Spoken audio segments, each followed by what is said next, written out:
वो लक्ष्मी नारायण भगवान की जय। कार्तिक मास से शुक्ल पक्षे देवोत्थान एकादशी, पवित्र कार्तिक मास का महीना चल रहा है। आज आपको एकादशी, देवोत्थान एकादशी की कथा श्रवण कराते हैं। भगवान श्री कृष्ण बोले, हे धर्मराज, अब मैं तुम्हें कार्तिक शुक्ल पक्ष प्रबोधनी देवोत्थान एकादशी की कथा सुनाता हूं।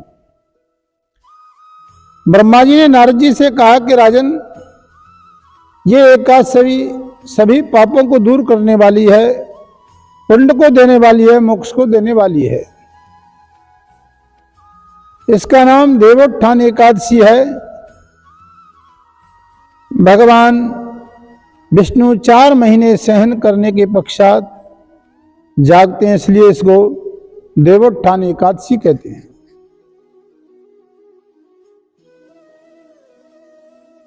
उस दिन हम सालग्राम और तुलसी का विवाह का आयोजन करते हैं। बड़े धूमधाम से तुलसी विवाह का आयोजन किया जाता है। भगवान श्री कृष्ण कहते हैं, धर्मराज, जो प्राणी एकादशी के दिन तुलसी और सालग्राम का विवाह करते हैं, उन्हें 1000 अश्वमेध यज्ञ का फल प्राप्त होता है। और 100 राजसूय यज्ञ करने से जो हमें फल की प्राप्ति होती है, उस दिन सालग्राम तुलसी का विवाह करने से पुण्य फल प्राप्ति होती है। एकादशी का व्रत करने से फल मिलता है। भगवान श्री कृष्ण कहते हैं, धर्मराज, संसार में एकादशी के दिन एक समय भोजन करने से, रात्रि को भोजन तथा सारे दिन उपवास करने से क्या फल मिलता है? ब्रह्मा जी बोले कि हे नारद, एक बार भोजन करने से 1 जन्म के पाप दूर होते प्राणी के, और रात्रि को भोजन करने से तथा पूरा दिन उपवास करने से प्राणी के 7 जन्म के पाप दूर हो जाते हैं।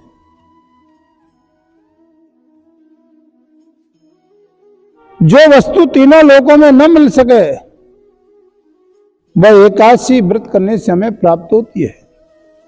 इस एकादशी के प्रभाव से मंदराचल के समान भारी से भारी पाप प्राणी के कैसे क्यों न हो, लेकिन एकादशी व्रत करने वाले प्राणी के सभी पाप दूर हो जाते हैं। अनेक जन्मों के पाप क्षण में भर में भस्म हो जाते हैं। इस एकादशी का व्रत करने से ऐश्वर्य, संपत्ति, वैभव और नरकों से, दुखों से छुटकारा पाकर के प्राणी देवलोक को जाता है। थोड़ा सा पुण्य कर्म अनंत फल देने वाला होता है इस एकादशी के दिन।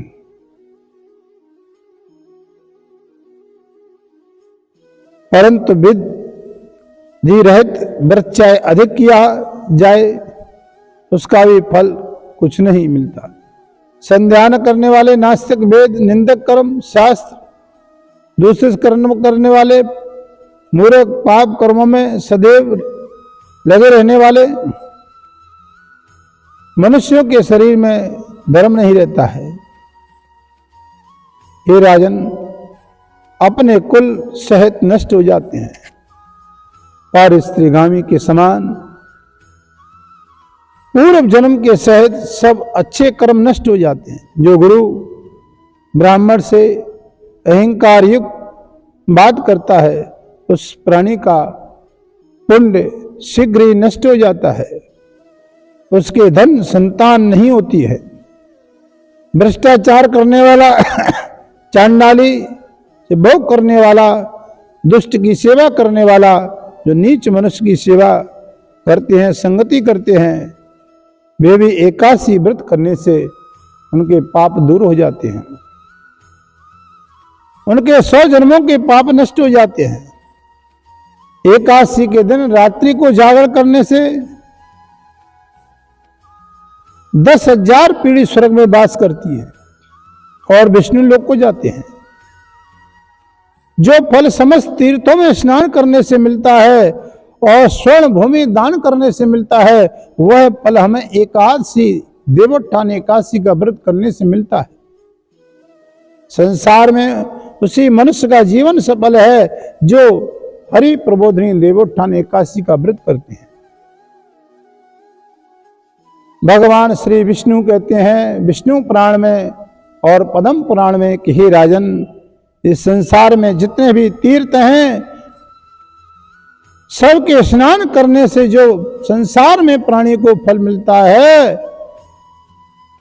वो सब फल देवोत्थान एकादशी व्रत करने वाले प्राणी को प्राप्त होता है। ज्ञानी, तपस्वी, जितेंद्री, भोग, मोक्ष, भगवान विष्णु को प्रिय मोक्ष को द्वार को बताने वाली, उसके तत्व को ज्ञान देने वाली, इसका एक बार भी व्रत करने से मनुष्य मोक्ष का अधिकारी हो जाता है, जो एकादशी व्रत करता है। एकादशी के दिन मनुष्य भगवान के प्रसन्नार्थ स्नान, दान, यज्ञ, तप आदि करते हैं, अक्षय पुण्य को प्राप्त होते हैं।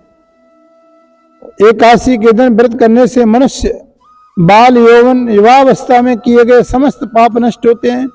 एकादशी को रात्रि जागरण से का फल चंद्र सूर्य ग्रहण के समय स्नान करने से जो फल मिलता है, उससे हजारों गुना फल हमें एकादशी व्रत करने से मिलता है। एकादशी व्रत जो कार्तिक मास में धर्म प्राण होकर के अन्न नहीं खाते, उन्हें चंद्रायण व्रत का फल प्राप्त होता है। कार्तिक मास में भगवान का दान इत्यादि करते हैं, शास्त्रों की कथा सुनते हैं।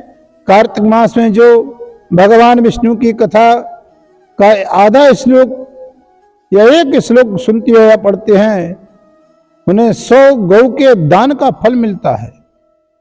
सब धर्मों को, कर्मों को छोड़ करके कार्तिक मास में कथा पढ़ना चाहिए। जो कल्याण के लिए कार्तिक मास में हरि की कथा सुनते हैं और श्रीमद् भागवत महापुराण का एक श्लोक भी पढ़ते हैं, सारे कुटुंब का क्षण मात्र में उद्धार हो जाता है। कार्तिक मास में श्रीमद् भागवत महापुराण का बहुत बड़ा फल प्राप्त होता है। 1000 गौदान करने से जो फल मिलता है, वो भगवान विष्णु के दिन जो भगवान की कथा सुनते हैं, 7 द्वीपों में समेत पृथ्वी के दान पुण्य का फल प्राप्त होता है। जो मनुष्य भगवान की कथा को सुन करके कथावाचक की अपनी सामर्थ्य के अनुसार दक्षिणा देते हैं, उनको सनातन लोक मिलता है। ब्रह्मा जी कहते हैं कि राजन, एकादशी के व्रत की कथा की क्या विधि है, कैसे करना चाहिए? ब्रह्मा कहने लगे, नारद, ब्रह्म मुहूर्त में जगे, 2 घड़ी रात्रि रह जाए, उठ करके शौच इत्यादि से निवृत्त होकर के कुआ बावड़ी में स्नान करें, भगवान से विनय करें, आज मैं निराहार एकादशी का व्रत ले रहा हूं। तत्पश्चात भक्ति भाव से व्रत करें, रात्रि को जागर करें, शंख चक्र गदा धारी भगवान विष्णु की पूजा करें, धूप दीप नैवेद्य से, पुष्पों से अलंकृत होकर के पूजा करें। कार्तिक मास में बेल पत्र से भगवान की पूजा जो करते हैं, वो मुक्ति को प्राप्त होते हैं। कार्तिक मास में जो तुलसी की मंजरी से पूजा करते हैं, भगवान का पूजन करते हैं, उनके अनेक जन्मों के पाप नष्ट हो जाते हैं। तुलसी का दर्शन स्पर्श करने से, कथा कहने से और तुलसी का नमस्कार करने से, तुलसी का रोपण करने से, तुलसी का वृक्ष पौधा लगाने से और तुलसी सालग्राम का विवाह करने से और तुलसी सालग्राम का जिस दिन हम देवोत्थान एकादशी को विवाह होता है, कन्यादान इत्यादि करते हैं जो प्राणी, और तुलसी की पूजा करते हैं, तो विष्णु पुराण कहती है युग पर्यंत विष्णु लोक में वो प्राणी निवास करता है। तुलसी रोपी हुई तुलसी जितनी जड़ का विस्तार होता है, उतने ही उसके परिवार का विस्तार होता है। तुलसी रोपण करने वाले व्यक्ति के पुण्य का विस्तार भगवान विष्णु कहते हैं। जो कदम के पुष्पों से हरि का पूजन करते हैं, वे भी यमलोक में नहीं जाते हैं। गुलाब के पुष्पों से भगवान का पूजन करते हैं, अनंत पुण्य मिलता है। अशोक के फूलों से भगवान का पूजन करते हैं, चंद्रमा के समान किसी प्रकार का दुख नहीं भोगना पड़ता है।